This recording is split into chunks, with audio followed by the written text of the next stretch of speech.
The reason they've funded this is they've got this 40 petabytes is what's available now, if you know where to go and look for it. There is another 50 petabytes on tape that they can put online if you request it. But again, if you know, you've got to know what you're asking for to get that on there. So the aim of this program is to make that data more findable, more useful, more accessible. So we put a bid in a few years ago before lockdown, and our proposal said, well, you're only going to really get people using this data if you integrate it with a whole load of other data. So as well as that 40 to 90 petabytes of NERC data, we're going to integrate that with a whole range of social, economic, environmental and health data across the whole UK, all 4 nations, whether that's from very local neighbourhood level right up to local authority, regional and national level as well. This, I guess, I'm kind of, you can read a lot of this, but it's really, and this is NERC's slide, not mine. This is their view of this. Is that it's sort of, as I said, bringing together all of that data, making it more useful. So unless you're an environmental scientist or a physical geographer, or Sarah Linley, if you're in geography here at the university, and occasionally me, who might use some of that UK climate impacts programme data, a lot of not just academics and researchers, but a lot of people, particularly public, private, third sectors, are not making use of this. Any idea what 40 petabytes of data kind of is? You know, we were talking about megabytes and gigabytes.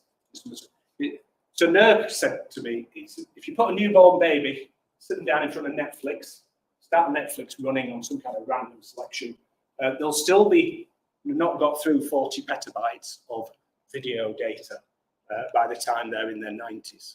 So it's pretty big data.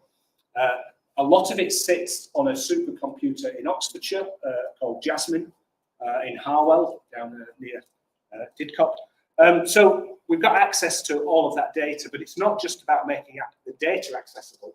We also have the power of Jasmine sitting behind all of that data as well. So it's not just an £8 million data portal. We'll also be building and providing analytical functionality on top of that data.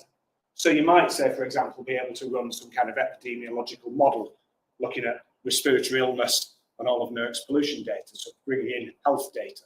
As part of that, and we've got Andy over here, who's our systems architect in the green shirt, and Vasilis next to him, who's our geospatial software engineer, building the tools and the system to allow this kind of analytical functionality to work. As soon as we start bringing in health data as well, if we've got individual health data, that creates a problem. We can't just start providing with individual health records. So we need to build what's called a trusted research environment, or TRE, that basically locks away behind an airlock those individual health records, but you're allowed to run analysis and analytical capability on that data, but you never actually see the original source data. You'll get the results back to you, but you don't actually get access to the individual level data. Just put that there so I don't break it. So we're working with a whole range of agencies. As I said, it's not just about, I think one of the reasons we got this bid, why we won it over others, was that we said we would connect this data up with all of this other type of data, social, economic, environmental health. So working with pretty much every government agency you can think of, all 4 devolved nations, governments, national and regional level, whole range of quangos, the Environment Agency, Health and Safety Executive, Natural Resources Wales, Scottish Environmental Protection Agency, a whole range of different kinds of organisations. Close that one there. And obviously, yeah, Friends of the Earth, we're already doing a bit of work with them, myself and Sarah Linley at the moment. We're working more with them and a whole range of SMEs and international organisations as well. It's just, I won't dwell on this one because it's a lightning talk, but that gives you kind of a visual flavour of the kind of organisations I'm sure many of you will recognise. A lot of those, particularly Ordnance Survey, are providing a lot of the base mapping, but a lot of other organisations. We're also not just doing this because NERC trust us at the University of Manchester. We've got the capability. It's called a research programme. Normally they're distributed across university. They only wanted to allocate this to one university. So we're kind of building on stuff we've done before. So probably for nearly 30 years now, I've been building web-based GIS systems. I have a confession to make. I have visited Redlands on 3 occasions and occasionally use ArcGIS. But for a lot of the stuff we do, particularly online tools that we've built over the years. We tend to use Leaflet and GeoServer. So this is one of them, Climate Just, that me and Sarah Lindley built about 10 years ago. We're just in the middle of revising it. The front end of that really it uses Leaflet for rendering the mapping, and in the back end it's GeoServer to store the data. So this is looking at the links there. You can go look at it. It's kind of looking at the spatial implications of climate change in communities across the UK. Oh, we've not quite done this, but essentially it's all right. Don't worry about it, John. It's fine. No. So again, this is Leaflet at the front end. It is Leaflet, isn't it? I can read this. Can you not understand this? Leaflet, and at the back end, it's GeoServer as well. This is called Commute Flow. So that actually says Commute Flow, commute-flow.net without a it has to be HTTP without the S, or else it breaks the endpoints. But this is a geodemographic classification. So you've all seen those flow maps where you get like a thick black line that represents 100 people go from origin to destination. What we've done here is we've segmented it, doing k-means clustering, segmented that so you can do the different colours. So the green lines are people who work in tech jobs. You see them all, they're all going into Shoreditch. So we were doing a bit of ground truth into make sure our classification works. So this uses an origin destination matrix for all of that. This is 2011 census data. We're hoping to rebuild this with the 2011 census data. Unfortunately, we're all working at home, so there's going to be very short. My commute was about 5 meters. But again, this is using what's the origin destination matrix. We couldn't use Microsoft, could we, or something? It didn't quite work. We had to. How did we do this, Vasilis? What was the matrices for the data? I forget what we had to use now for this. I remember doing a talk to Microsoft and telling them that we couldn't use your products because the data was too big. And again, yeah, so it's GeoServer in the back end, Leaflet in the front end. So I guess this is where we're up to now. So we're a year into this project, and a lot of that has been appointing staff. Thankfully, this one has worked with the font. So we're at a point now where we're looking at this 40 petabytes of data, plus all this data from NHS, DEFRA, Environment Agency, Office for National Statistics, Met Office. So it's more than just NERC's data. And we sat here at the moment, literally, as we're working out stuff at the moment, and these are sort of questions really. Do we go down the open source route, building on what we've already done, using QGIS, GeoServer, PostGIS, Leaflet, OpenLayers, the kind of things we've been building? Or dare I say it, do we go down the Esri route? And there are trade-offs to be made. So the F in the FOSS, whilst it talks about free, that's not necessarily just in a monetary sense, it's wider than that. But these do have implications for us when we're building something as big as this. It's not been a problem in our previous bits of work we've done because they're relatively small things we've built. Climate Just got about 300 spatial layers in there, but GeoServer is quite fine with handling that kind of stuff. This needs lots of people. We've got 6 software engineers, 4 postdocs.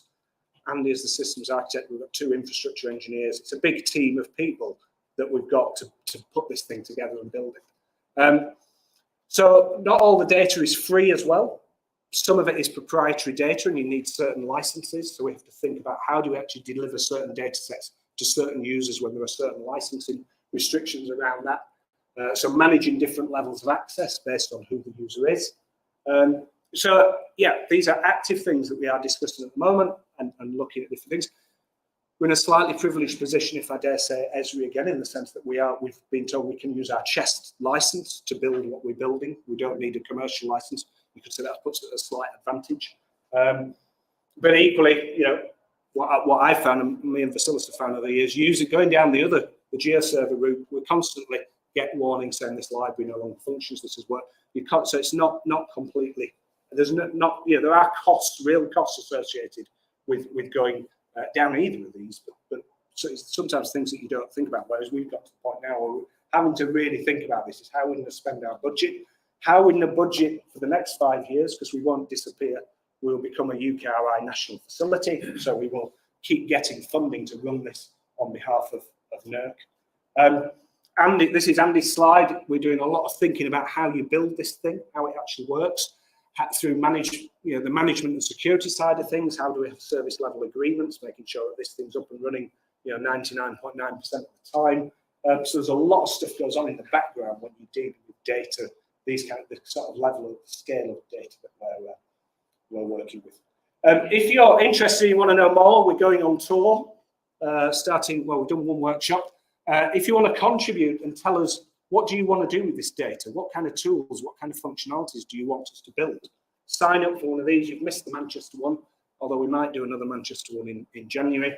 An £8 million build buys you a lot of people. I will leave that there, but do feel free. So these are, you can get onto Eventbrite to access these through our website, which was on one of the earlier slides. And we'll basically, it's a 10 till 3 kind of event. In the morning, we'll ask you about what kind of data you use. What would you like to do? If you had no limits on spending money or buying whatever you needed to buy to do what you need to do, we're going to be collating all that data from what functionality do you want? What kind of data do you want to use? What do you struggle with at the moment? What do you find difficult to do in your day job in terms of the kind of analysis that you do? And I'll stop there because I can see you're about to tell me to shut up. Thank you very much. A little over time, but I think we could have a question. Some really interesting stuff in there about how free and open source software translates into these kind of big platforms and big applications. Is there a question we'll ask? Or any things you can point us at where you know something on that scale that has gone completely free and open? It's a bit of a technical question, really. Yeah. So you use GeoServer. How does GeoServer cope? Yeah. I don't think it.